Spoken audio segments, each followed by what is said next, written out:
If you are new to my channel, please do me a big favor. Please subscribe and hit the bell button found at the lower right of this video screen. Thank you in advance and bless you!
I'm back. So right now, I'm going to show you yung actual na ready for occupancy na pwede nyo pong pagpilian. So right now po, meron po tayong tatlong makakatabi na ready for occupancy. So ang landmark natin is actually itong end lot. Ito pong isa, yan 1. Wait lang. Ito po, yung 1. Yung first na pinto, second and third. Yung pangatlong pinto, which is, ayan po, yan po yung ready for occupancy at yung mga tatlong katabi pa niya. So, yan yung mga options natin ng for ready for occupancy. Tingnan nyo. Ayan. So, ito yung ano, ang laki ng garage. Oh, look. Ganda po. Tapos, ito pa. Tingnan nyo po.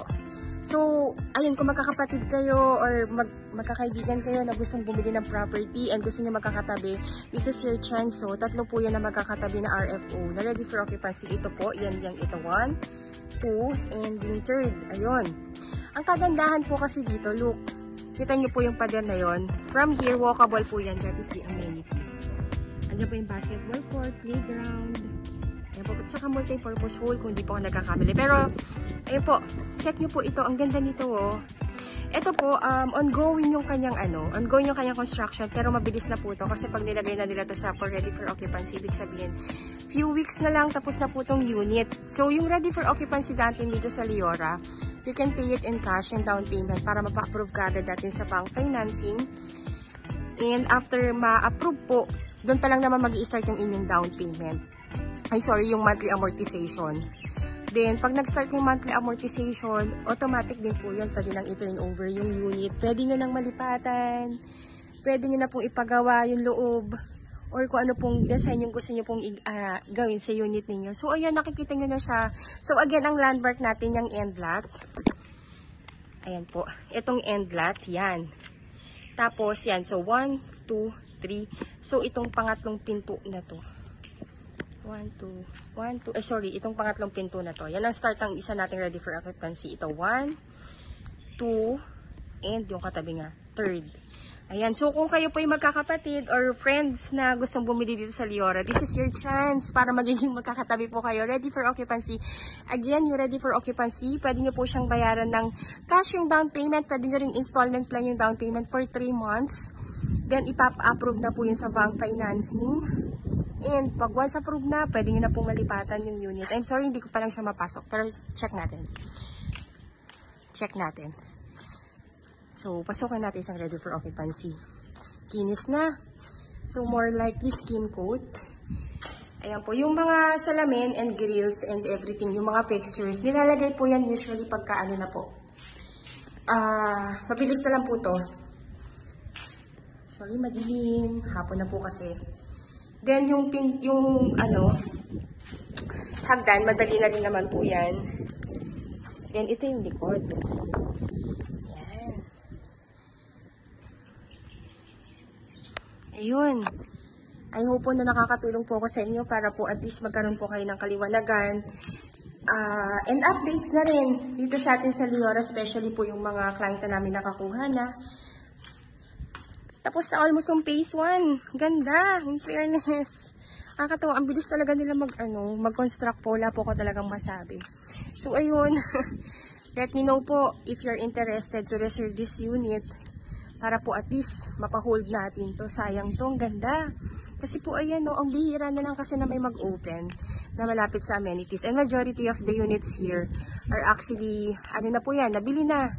Kumbaga po, lahat ang nakatayo na dito is actually na-reserve na siya 2 years ago. And, tinatapos na lang po siyang gawin ng developer. And para pag-approve na ni bank or ni Pag-ibig, malilipatan na talaga yung property. Ayun po. So, watch nyo po till end itong aking video. Para at least you would have the idea po kung ano po yung itsura ng actual turnover. Kasi right now po, this is the actual phase ng construction ng unit. As you can see, napaka-neutral, napaka nila. Hindi nila kami pinagbabawal mag-take ng videos or update here.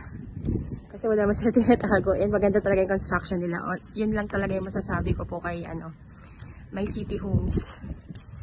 Ayun. So, again po, if you are new to my channel, please don't forget to subscribe and hit the bell button found at the lower right of this video screen. Please do that po if you think po nakakatulong po ako sa inyo para magkaroon ng idea and kaliwanagan sa pagkuha ng inyong property dito sa atin sa Pilipinas. And kung natutuwa po kayo sa mga ginagawa ko para po ma-update kayo dito sa atin, please do that po. Please like and subscribe po.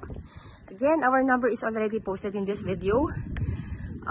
You can contact us through our Philippine number, Viber, WhatsApp, Telegram, and also yung mga Facebook account namin ng para ma-add nyo po kami, nakalagay din sa text description ng video na to. Please do that po para makilala nyo kami. And real time kami kasi sumasagot kagad sa Facebook Messenger. Ayun po. Again, I'm Miss Caranza. I'm the licensed real estate broker here in Cavite. And actually, dalawa po kami broker na licensed broker na nag-a-admin ng channel na to, which is si Ma'am Sharon Claire Chavez, and we have one best agent, which is si Ma'am Stephanie Francisco. Our number is already posted po. Please po, if you want to reserve your unit, please contact us. Thank you so much for watching and God bless po.